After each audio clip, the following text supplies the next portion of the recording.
Hello everybody, कैसे हैं आप सब। Welcome to my new blog. And आज का जो लोकेशन तुम्हें दिखा रहा हूँ ब्यूटीफुल है जो है, ये सब मेरे खेतों का नज़ारा है। पूरी मेरी खेती है जो हमने खेतिहर से, पंडितों की खेती है, वही हम लिए हुए हैं बटाई को। और ये पूरा जो लुक दिख रहा है ये फ़िलहाल तो गांव में ही दिखने को मिलता है, क्योंकि जो गांव की हरियाली है वो कितनी खूब होती है आप ये वीडियो के माध्यम से अंदाज़ा लगा सकते हैं। ये देखिए, अभी पाइपलाइन बिछी हुई है ना, तो यहाँ पे ये पानी गया है, वहाँ पे मैं उस खेते पे पानी लगा रहा हूँ, इसी खेते पे उस साइड। ये देखो, ये गेहूँ है, देख सकते हो कितना अच्छा गेहूँ है। ये गेहूँ है पूरा, ये वहाँ से वहाँ से वहाँ से ये पूरा गेहूँ है। और आज मेरे को मिला कि दिखा दे रहा हूँ आपको। देखिए, अब आपको ये दिखा दे रहा हूँ कि मेरा जो चने का खेती है वो कितनी बेहतरीन से हुआ है। मैं दिखा देता हूँ। ये देखिए, चना की खेती से मैंने ये होरा लिया है और देखो कैसे चबाते हैं, मैं दिखा देता हूँ आपको।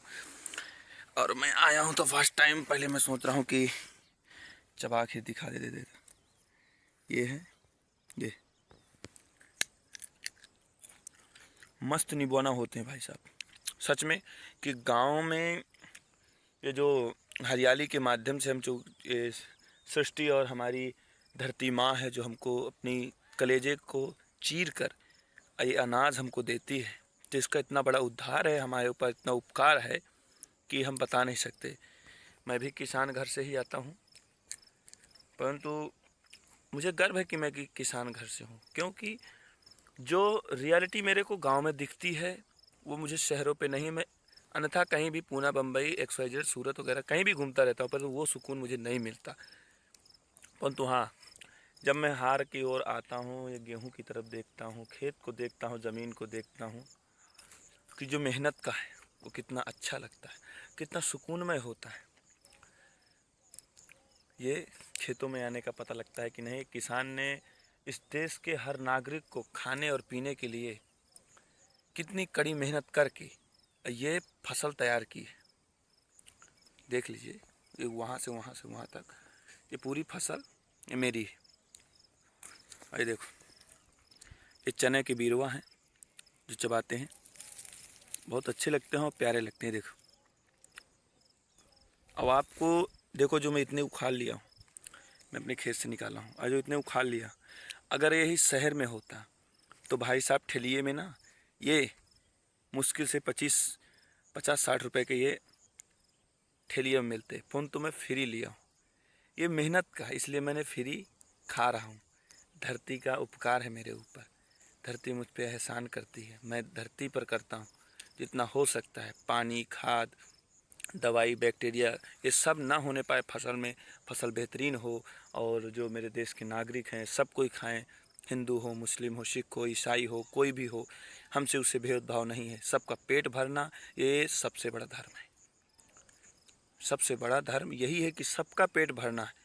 इस जीव के, चराचर जीवों में सबका पेट भरना बहुत ही दुष्कर कार्य है, परंतु अगर करा जाए तो कोई दुष्कर कार्य नहीं है, क्योंकि धरती ने ज़मीन दिया है, हमारे बस मेहनत की ज़रूरत है कि हाँ, कंधा में कंधा मिलाकर एक किसान इसे बो कर दिखाए और ये फसल तैयार करे।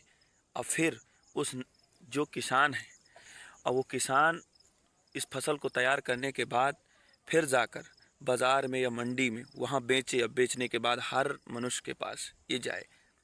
पहले देखो, यहाँ से वहाँ तक ये पहले अनाज कौन खाएगा मालूम है? ये चिड़ियाँ खाएंगी, चिड़िया चुनेंगे, टिड्डे खाएंगे। देखो, टिड्डे से मैं समझ सकता हूँ खेती बर्बाद होती है, परंतु हाँ, टिड्डे से खेती बर्बाद भले ही होती है, परंतु उसका भी पेट भरना भगवान का बहुत बड़ा कर्तव्य है कि नहीं?